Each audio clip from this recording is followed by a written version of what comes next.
The rain lashed against the streets of Chicago, turning the night into a blurry gray mess of diffused lights and dancing shadows.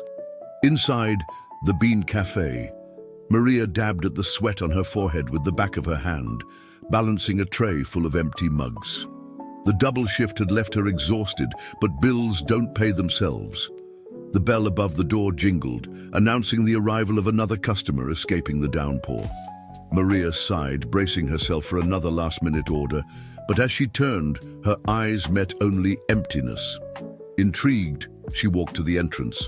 That's when she saw him, a boy no older than 10, sitting alone in a wheelchair outside, soaked to the bone. He was trembling violently, his eyes wide with fear and confusion. Maria didn't hesitate. In seconds, she was outside, pushing the wheelchair into the cafe. "Hey, champ," she said gently, "let's get you out of this rain, okay? My mom made the best hot chocolate in the world. Well, almost the best. Mine's unbeatable." She winked, eliciting a small smile from the boy. Outside, shielded by the darkness of his luxury SUV, a man watched the scene intently. His eyes, usually cold and calculating, now shone with a mixture of surprise and something else, something he hadn't felt in a long time. Maria handed the steaming mug to the boy, who held it with both hands, absorbing the warmth. "What's your name?" she asked gently. "Peter," he replied quietly. "Nice to meet you, Peter. I'm Maria. Now how about you tell me how you ended up here alone in all this rain?" Maria had no idea, but that simple moment of compassion was about to change her life forever. The day dawned gray, remnants of the previous night's storm still lingering in the air. Maria dragged herself out of bed, her aching muscles protesting with every movement. Her small apartment, once a refuge, now seemed to suffocate her with the pile of bills on the table and the eviction notice taped to the refrigerator. Sighing, she prepared for another day of work at the cafe. As she walked through the damp streets, her thoughts wandered to the boy from the night before, Peter. She hoped he was okay, that he had found his parents. The bell of the Bean Cafe jingled as she entered, the familiar smell of freshly brewed coffee enveloping her. But something was different. The air seemed charged with anticipation. "Maria!" The voice of Mrs. Davis, the owner, sounded urgent. "There's a man waiting for you at the corner table. Said it's important. Is he all right? I want you to work for me as Peter's caregiver." But years of experience had taught her to distrust offers that seemed too good to be true. "It's a generous offer, Mr. Mendez," she began cautiously, "but I'm not sure I'm the right person for—" "Why me?" she asked, her voice betraying a mixture of curiosity and suspicion. Richard studied her for a long moment before answering. "Because you were the first person in a long time to treat my son as a human being, not as a wheelchair. Call me by tomorrow with your answer." Bitter memories of her childhood resurfaced. The disdainful face of her mother, a house cleaner, returning home after another day of humiliations in the homes of the wealthy. "Never trust the rich, Maria," she used to say. "They only care about themselves." With a deep sigh, Maria picked up the phone. Her fingers trembled slightly as she dialed the number on the card. "Mr. Mendez, it's Maria. I accept your proposal." The next morning, precisely at 8 a.m., a black limousine pulled up in front of her building. The driver, a middle-aged man with an impassive expression, opened the door for her. "Miss Maria?" he asked, his tone professional and distant. She nodded, swallowing hard. As she entered the luxurious vehicle, she immediately felt out of place. The soft leather seats, the new car smell, everything screamed a reality that wasn't hers. The ride was silent and tense. Maria watched the city pass by the window, seeing her simple neighborhood fall behind as they entered increasingly affluent areas. Finally, after what seemed like an eternity, the car stopped in front of an imposing gate. The Mendez mansion was breathtaking. Meticulously manicured lawns stretched as far as the eye could see, and the main house looked like it was straight out of a period film. Richard Mendez was waiting for her at the entrance, his rigid posture contrasting with the slight smile on his lips. "Welcome, Maria," he said, extending his hand. "I hope you're ready to start." As Richard guided her inside, explaining her duties and the routine of the house, Maria couldn't help but notice the curious and, in some cases, hostile looks of the other staff. She was clearly an intruder in that world. "And here," Richard said, stopping in front of an ornate door, "is Peter's room." Upon seeing Maria, his eyes lit up with recognition. "Hi, Peter," Maria said gently, feeling some of her tension dissipate at the boy's shy smile. "Hi," he replied, his voice low but warm. Richard watched the interaction with interest. "Peter, Maria will be your new caregiver. She'll be with you during the day, helping with your activities and studies." As Richard continued explaining the details of the job, Maria felt a determination grow within her. It didn't matter how out of place she felt in that mansion, or how many suspicious looks she received. She was there for Peter, and she would do her best to be the person that boy needed. But a persistent voice in her mind reminded her this wasn't her world, and navigating it would be much more difficult than she could imagine. The first few days at the Mendez mansion were a roller coaster of emotions for Maria. Each room seemed to tell a story of wealth and privilege, so distant from everything she knew. The endless hallways, the paintings by famous artists on the walls, the Persian rugs under her feet, everything screamed, "You don't belong here." But it was in the looks and whispers of the other employees that Maria felt the true weight of her position. She overheard them when they thought she was out of earshot. "Maria," Peter called out on a sunny afternoon while they were studying in the garden, "why is the math book always sad?" Richard Mendez watched these interactions from afar, a mixture of emotions in his normally impassive eyes. There was something in the way Maria treated Peter, a naturalness and affection that he hadn't seen in a long time. One night, after putting Peter to bed, Maria found Richard in the hallway. "How is he?" asked the businessman, his voice softer than usual. "Good," replied Maria with a smile. "He's an amazing kid, Mr. Mendez. So smart and funny." But before departing, he added almost in a whisper, "And thank you." Inside, a substantial raise and a handwritten note. "For your excellent work, RM. Gustavo Almeida, financial consultant for the Mendez Company. Pleasure to finally meet you." "I'm just doing my job." A shiver ran down her spine.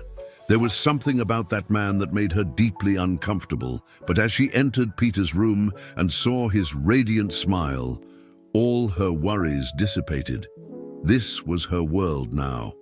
And as strange and full of pitfalls as it might be, she was determined to navigate it, for the sake of that boy who, without her realizing it, had already captured her heart.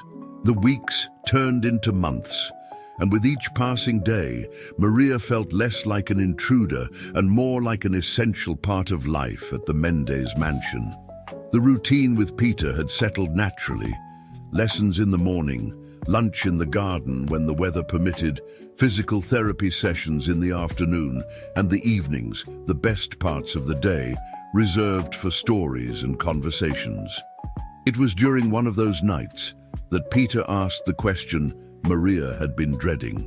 "Maria," he began, his voice small in the vastness of the luxurious room, "why did my mom leave?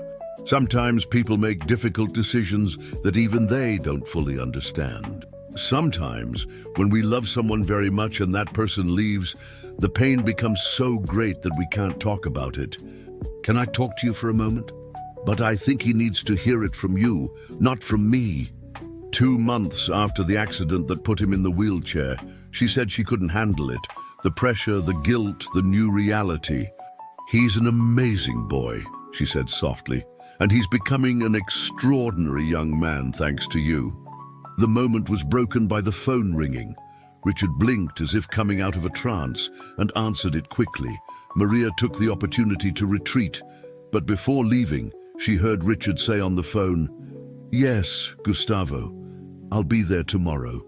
His exaggerated friendliness made her increasingly suspicious, As she walked to her room, Maria couldn't help but feel that something was about to change. The bonds she had formed with Peter and, surprisingly, with Richard were strengthening. But a shadow loomed on the horizon, and she couldn't ignore the feeling that Gustavo Almeida had something to do with it. What Maria didn't know was how right she was, and how much her life was about to get even more complicated.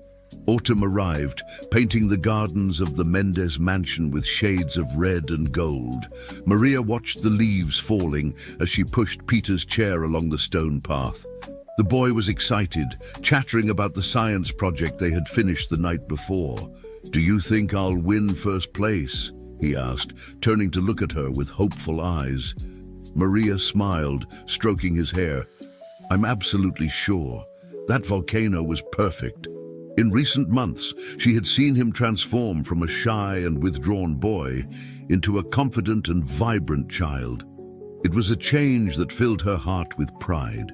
"Maria!" a voice called out, interrupting the moment. Gustavo Almeida walked towards them, impeccably dressed as always, a calculated smile on his lips. "Mr. Almeida," she greeted politely, instinctively placing a protective hand on Peter's shoulder. "Please, I've told you to call me Gustavo," he insisted before turning to the boy. "And how's our little genius doing today?" "About that matter we discussed last week. Work stuff, you know." Richard approached, his expression softening as he looked at Peter. "Are you two okay?" he asked, the concern evident in his voice. Maria nodded, still disturbed by the encounter. "Yeah, we're fine. It's just, Gustavo sometimes makes me uncomfortable. He's been helping me with a delicate negotiation these past few weeks. There's a new restaurant in town that supposedly has the best chocolate ice cream in the world."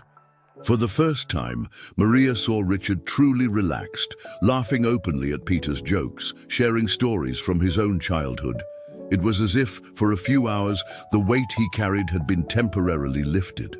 On the way back to the mansion, Peter fell asleep in the back seat of the car, exhausted from the day's excitement. In the silence that followed, Richard looked at Maria. "Thank you," he said simply. "For what?" she asked, genuinely confused. "For bringing my son back to me," Richard replied, his voice filled with emotion. "For reminding me that there's more to life than work and responsibilities." "When?" His voice tensed. "I'll be there in 20 minutes. Phones ringing incessantly, emergency meetings, tense faces, and raised voices. The information leak had exposed sensitive details of an international negotiation that could cost the Mendez company millions. Maria did her best to keep Peter away from the chaos, but it was impossible to completely hide the tension that permeated the house. The boy, always perceptive, noticed everything. "Dad's in trouble, isn't he?" he asked one night while Maria was helping him with his homework. She hesitated, unsure how much she should reveal. "Your dad is dealing with some difficulties at work," she replied finally, "but he's strong and smart. He'll figure it all out." "We all need friends, Peter," she said softly, "even your dad." "Thank you. You're doing the best you can under difficult circumstances. But this can't wait. All the evidence points to someone inside this house, someone with access to privileged information. Specific details that only someone close to you would know. You know, I would never betray your trust like that." "What about Peter?" she asked, her voice trembling. "Can I at least say goodbye?" "So that's it. And when that happens, I hope it's not too late." Somehow, she would find the truth and make Richard Mendez regret ever doubting her. Maria's small apartment had never seemed so empty. After months in the Mendez mansion, returning to her old life was like plunging into ice water, a brutal shock that left her disoriented and breathless. But the pain quickly gave way to determination. Maria wasn't the type of person to let herself be defeated easily. If Gustavo Almeida had fabricated evidence against her, there had to be a trail, a flaw in his perfect plan. "Think, Maria," she muttered to herself, pacing back and forth in the small living room. "What would he gain by framing me?" Maria picked up her cell phone and dialed a number she hadn't used in years. "Julio, it's Maria. I need your help." Whoever did this is good, very good, but not perfect. It leads directly to an apartment in the Gold Coast, registered in the name of... When Gustavo walked into the bar, the smug look on his face upon seeing her almost made Maria abandon the plan. There was something deeply disturbing in his gaze, a mixture of triumph and contempt that made her feel dirty just being in his presence. "Maria," he greeted, sitting across from her, "I must say I'm surprised by your invitation." "You won. You, the waitress he barely knows, or me, his trusted consultant for years." "You were an obstacle," he said simply. Richard was changing, becoming sentimental, making decisions based on emotions instead of cold logic, all because of you and that boy. "The merger with the Jang Company," Maria murmured, the pieces falling into place. "You want him to sell the medical research division." Useless sentimentality. It wasn't just about her. It was about using Peter, using the memory of Richard's wife, all for his own financial gain. "And you think you're going to get away with this?" she asked, unable to completely hide her anger. Gustavo's smile was pure arrogance. "I already have, darling. You're out of the game. Richard is exactly where I need him to be, vulnerable, distrustful, and isolated. In a week, the merger will be complete. I'll receive my multi-million-dollar commission, and you'll just be an unpleasant memory." Now, with the recorded confession, Maria had everything she needed to clear her name, but more importantly than that, she had what she needed to protect Richard and Peter from Gustavo's manipulations. The question was, would Richard believe her after everything? The rain was falling mercilessly, as if the sky itself shared Maria's anguish.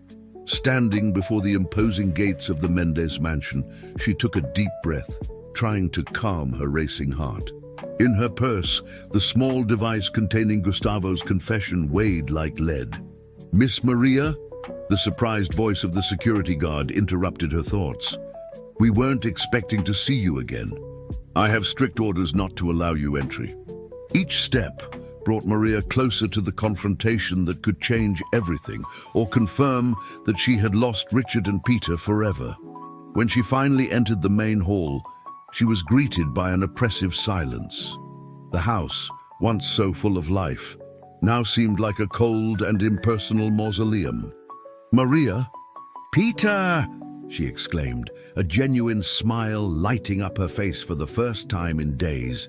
Before she could say more, the boy came down the access ramp in his wheelchair with impressive speed, almost colliding with her as he reached the bottom of the stairs. Maria knelt down, opening her arms, and Peter threw himself into them, hugging her with all the strength he possessed.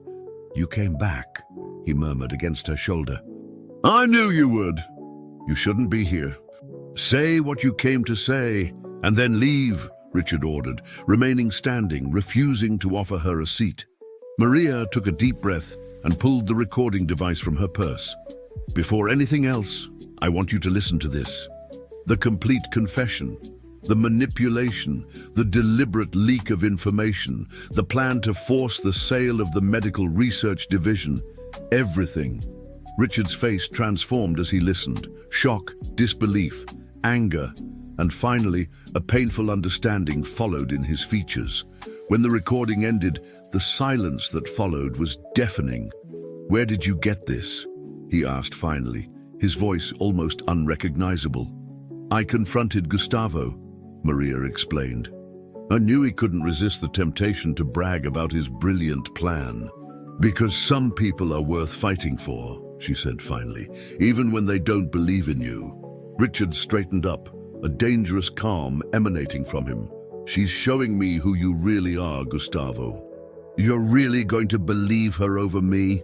he asked, his voice trembling with rage. "After everything I've done for you, for this company." "Enough," Richard ordered, his voice thundering through the study. "Get out of my house now or I'll call the cops. Both of you will. I doubted you when I should have trusted you. I pushed you away when I should have pulled you closer." Richard reached out, gently touching Maria's face. "You saved us," he murmured. "Me and Peter." "More than anything," Richard said, his voice filled with unsaid promises. And in that moment, surrounded by the two people who had become her family, Maria knew that she had finally found her home. 1 year later, the garden of the Mendes mansion was unrecognizable. Colorful lanterns hung from the trees, elegantly decorated tables were scattered across the lawn, and the sound of laughter and lively conversation filled the spring evening air. Maria watched it all from the veranda, a serene smile on her lips. Who would have thought that the exhausted waitress from a year ago would now be here, celebrating not only Peter's birthday, but also a new life she had built. "A penny for your thoughts." Richard's voice sounded behind her, followed by his arms wrapping around her waist. Maria leaned back against him, sighing contentedly. "I was just thinking about how life can change completely in such a short time." The year that had passed since the confrontation with Gustavo had been one of profound transformations.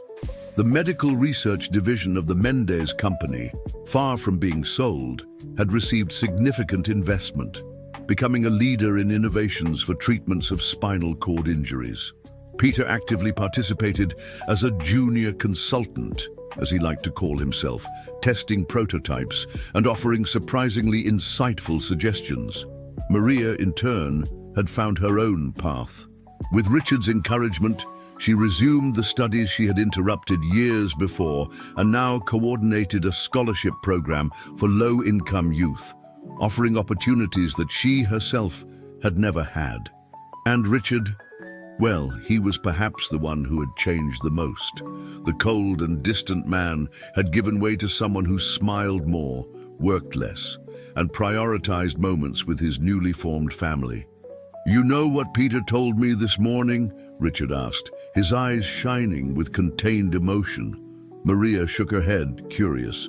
"He said that this is the happiest birthday of his life because he finally has a complete family." "What big question?" "Maria," Richard began, his voice steady despite the vulnerability in his eyes, "you came into our lives on a rainy night and brought light where there was only shadows. You taught me to trust again, to see beyond appearances, to open my heart when all I wanted was to keep it locked.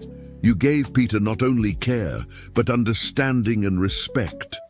And to me," he paused, swallowing visibly, "to me you gave a second chance to discover what is really important in life." For a moment, she remembered that exhausted waitress leading a soaked boy into the cafe without imagining how that simple act of kindness would change her life forever. "Yes," she replied, her voice trembling but resolute. "Yes, Richard, 1,000 times yes." "She said yes?" he asked, although the answer was obvious from the tears and smiles of both. Richard laughed, rising to embrace his son. "Yes, champ, she said yes. And you'll always be my first friend in this house. From strangers to a family. Sometimes endings weren't really endings. They were just the beginning of an even more beautiful story. And this one, Maria knew as she looked at Richard and Peter, would be the most beautiful story of all. "Let's cut the cake," Peter suggested, breaking the emotional moment with his childish enthusiasm. Richard and Maria laughed, wiping away their tears. "Let's do it," Richard agreed, putting an arm around Maria as they walked together to join the party.